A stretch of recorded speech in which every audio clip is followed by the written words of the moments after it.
I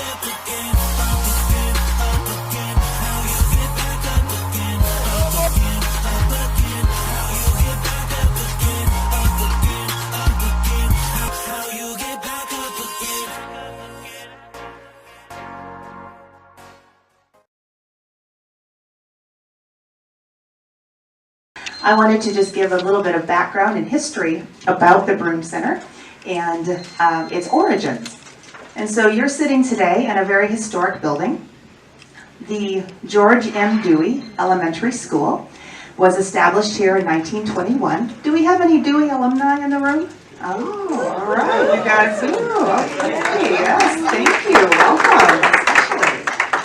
Excellent. And yes, and it's fun because when I give tours, I occasionally will have someone say, I went to elementary school here at a certain time, and it's just great for the memory sharing. It's a lot of fun. And so some of our alumni may already know that as the school was established in 1921, it ceased operating as an elementary school in 1991. So for 70 years, all of you who are alumni were amongst an illustrious group. I had someone just yesterday say, if these walls could talk, what would they say? And I had to agree. So for 70 years, it operated as an elementary school. It closed for a few years, and then it opened again under Career Alliance. And in 1995, it opened as the Sylvester Broome Training Technology Center. From 1995 until about 2012, it operated as the Sylvester Broome Junior Training Technology Center. And then Career Alliance, unfortunately, and the building had to close. It sat empty for about 3 years, fairly empty. There were community groups who came in and used the facilities. But it wasn't until 2015 when a business owner, Dr. Jawad Shah, some of you may know him as well, is also one of our neurosurgeons and doctors at IIN up the street. I'm about to introduce him in a minute. He purchased the building, and now we have a wonderful executive board, and he is the chairman of the board. Our executive director is Miriam Rasool. She can wave her hand or stand up. This is executive director Miriam Rasool. And another staff member who's not in the room, she's actually the person who managed this entire event today. Her name is Suzanne Brewer, and she's out there. So, all right. Well, that kind of gives us a little bit of a history about the building, and also to welcome our alumni again. And now we would like to welcome up Dr. Jawad Shah.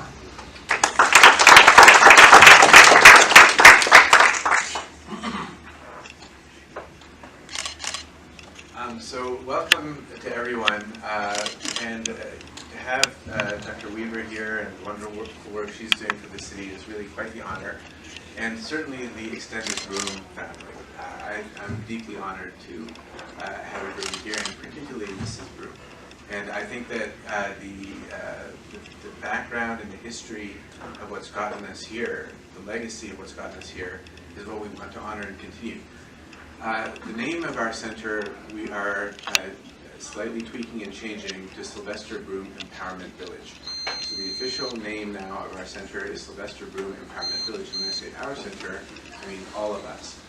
We want this to be a community center, which is an anchor institution, something that the community can live and function within, and to benefit from and to contribute to. And I can take you through that name in 3 steps so that you might have an idea of our vision. We begin with Sylvester Broome. Mr. Broome was a great individual in this community. He was a community activist. He did so much work. I read much of what he did even to establish this center. If you go back to 1987, some of the writings he put together, the boards that he put together, the work he had done to actually establish the center is really astounding. And it's a legacy that is something that I think we should all be very proud of. The second part of our name is empowerment. Our vision is that we want to empower the community, and in particular, young people. We don't see ourselves as anything more than perhaps a tool, a catalyst, to allow people to be empowered and then to do whatever they have to do.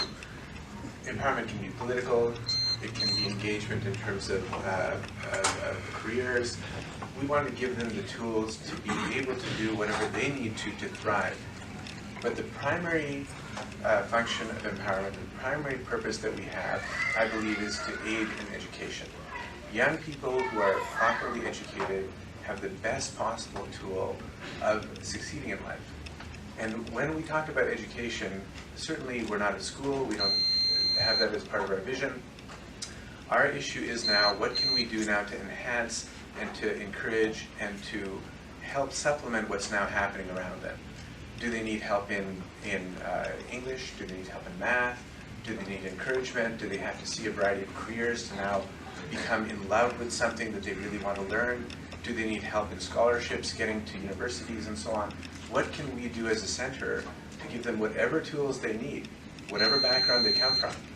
Our approach, and we really need the support of the community to help this actually come to fruition, is that we will tutor any child one-on-one if they need it, one-on-5 if they need it, whatever subject they need, but we're more interested in quality than quantity.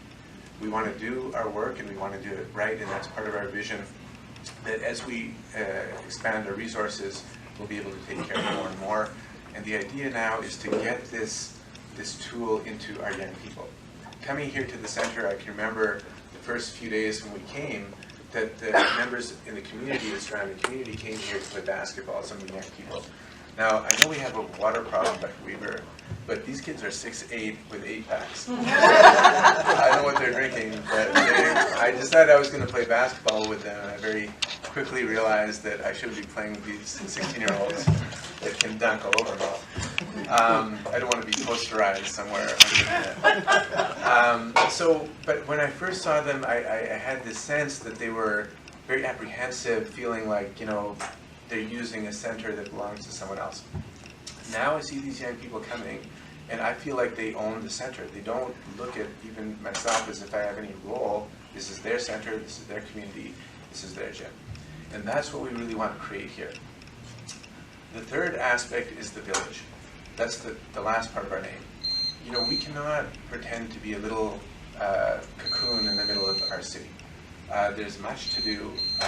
There's the water crisis, of course, we need to participate in.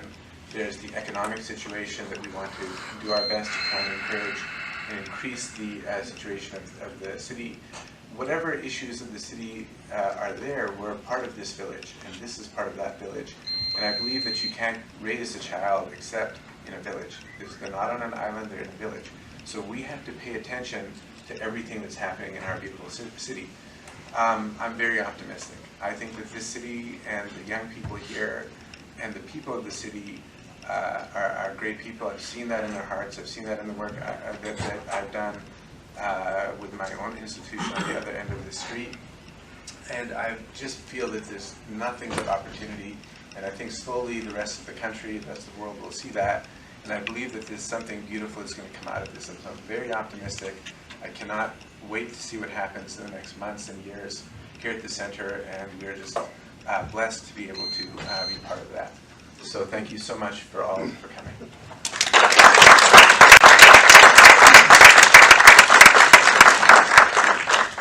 Thank you, Dr. Shaw. All right, and next I would like to bring to the lectern Miss Vicki Broome. And Miss Vicki Broome and her mother, Mrs. Mancine Broome, have created something that they would like to share with all of you about their husband and father, Mr. Sylvester Broome, Jr. And after Miss Vicki is done speaking, she will be introducing to you Mayor Dr. Karen. Here, and I'm honored, our family is honored to continue this legacy. I just want to give a little brief bio on my dad. Sylvester Broome was a resident of Flint for over 40 years. He was born in Memphis, Tennessee. He came to Flint at the age of 10 and attended Parkland Elementary, Emerson Junior High, and Northern High School. He later studied business administration at my community college. He married Mancine Williams, and they had 2 children, Vicki and Mance, who is now married, wife Kimberly, and 3 beautiful grandchildren, Mance II, Kyla, and Colton Broome. He was a member of Metropolitan Baptist Church. After an honorable discharge in 1959 from serving a tour duty in Korea until 1958, with the 24th Infantry Division. He was hired at Chevrolet Truck Assembly and retired in 1991 as a general foreman at Chevrolet Truck and Bus Group. Broome was the former director of Genesee County Model Cities Program, a hallmark of his leadership. He was insistent upon the involvement of community people in determining the direction of programs and services affecting their lives. He was elected to the Genesee County Board of Commissioners in 1980 and presided as chairperson in 1984 and served as county commissioner until his death. He also served on boards such as Planned Parenthood, JTPA, Valley Area Agency on Aging, Flint Convention and Visitors Bureau, and many others. He was a member of the John W. Stevenson Lodge and the Greater Flint Hall of Fame and a few other organizations. There have been numerous honors established in his memory. However, the University of Michigan Flint Scholarship Fund for the Hope, Broadway, Broome, McCree, Wright, and Pointer are all endowed. Jobs Central established the Sylvester Broome Jr. Humanitarian Award in his memory because he endeavored to empower his people and community. Many other awards were given, but this award led to the ultimate honor in his memory under the direction of Greg Eason and the Jobs Central Board of Directors, renaming this former Dewey Elementary School the Sylvester Broome Jr. Training Technology Center, which is now being honored as the Sylvester Broome Empowerment Village. A dedicated individual who sought to bring people together for the common good, my dad leaves a legacy to challenge us all.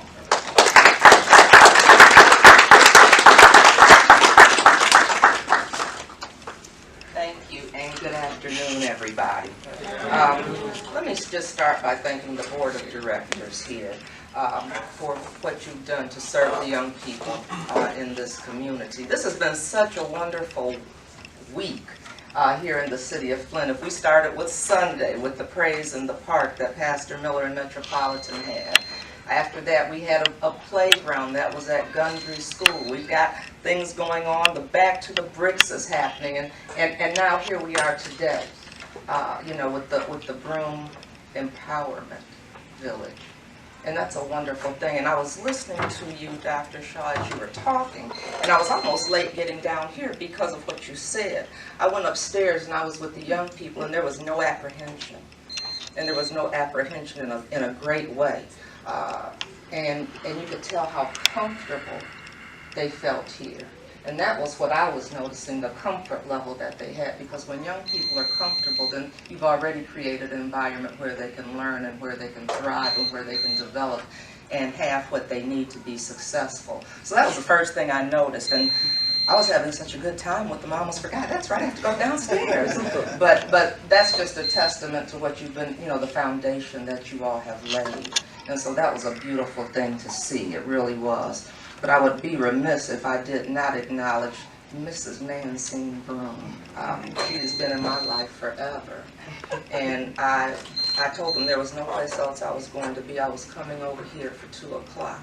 And I also want to, just acknowledge the family and say thank you for loaning Sylvester Broome to the community, because that was what you all did. And we're better for what you all have done in loaning him to us. And I know one of the things, when you read his bio, I was thinking about him, and he wanted to do whatever he could for everybody. He was a servant. He was a servant. And so that's why this day is just really, really exciting. Our community is better because of the dedication that he had for us. And so it's clear that you all have provided a space for young people to learn, to develop, and to lead. And we've invested yet again in our young people in the city of Flint. And it's really nice to have something stable, on the north side of Flint. That's really, really important, is that we do things on the north side of Flint. I just left it was the Flint homecoming that they were having with the chamber.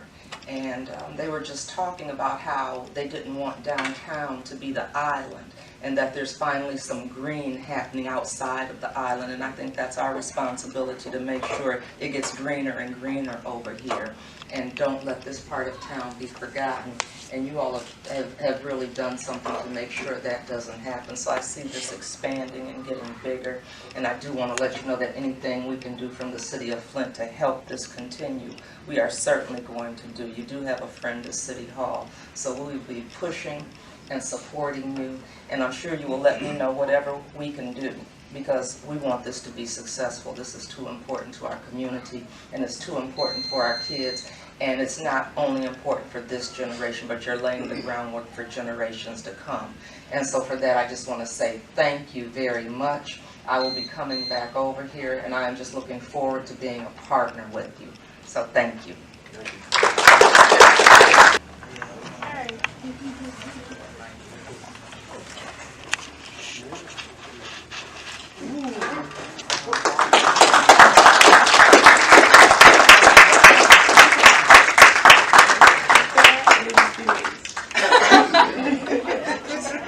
That's nice.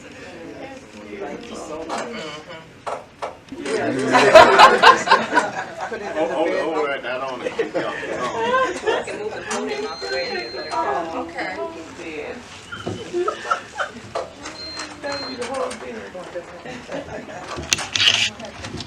Is that better?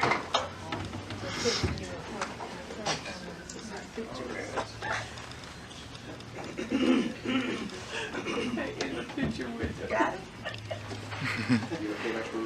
I'm good. Lady's taking a picture too. Thank Dr. Shaw for bringing life back into this building. And for keeping the name Sylvester Broome. Yes.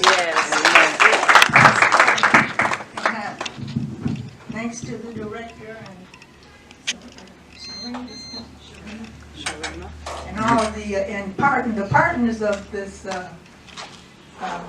building with Dr. Shaw. Thank them. And for Mayor Karen Weaver for coming out and speaking.